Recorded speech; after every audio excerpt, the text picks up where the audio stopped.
To pipe simple dots, you need a round tip. The larger the opening of the tip, the bigger the dot you're going to get.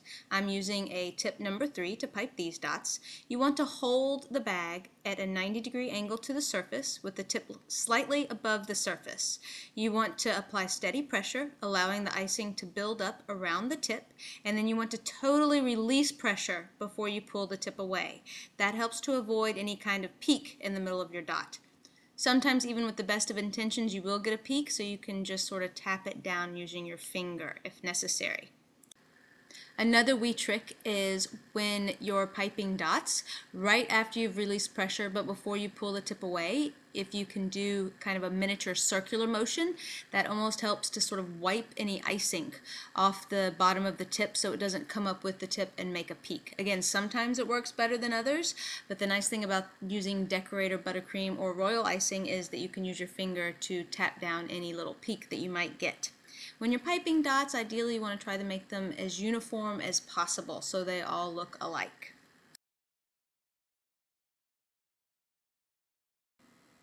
And again, there's no shame in just tidying up the tops if you need to with your finger.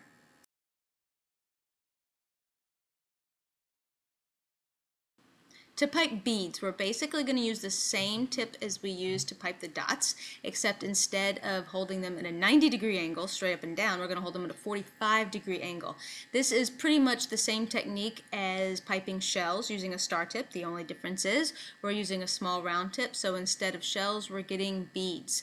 And what you want to keep in mind is you want to hold the bag at a 45-degree angle with the tip slightly above the surface, squeeze for a second to let the icing build up in front of the tip, and then gradually release pressure as you pull the tip away. And when you start the next bead or shell, you want to start it far enough back so that you allow it space for the icing to build up. You can have the shells be very close together and thick like I'm doing here, or you can have them thinner and more spaced apart for a more dainty effect. Wilton makes a specialty tip. It's a number 134. It's a large tip so it won't fit on the coupler, and it is a multi-opening tip so that you could do a row of 5 evenly spaced beads at a time. And I will say that this tip is great if you know that you need that many beads all together like that, but it takes a little bit of practice and you have to make sure that you keep your pressure control steady. You can also use this tip to make evenly spaced lines, but again, this is a little bit of a challenge. You need to make sure that you keep your pressure control totally steady so that the icing comes out of the various openings and you get uniform lines. It took me a few goes of practice to get this one right. It is a bit of a challenge, but it would be a huge time saver if you needed a lot of stripes.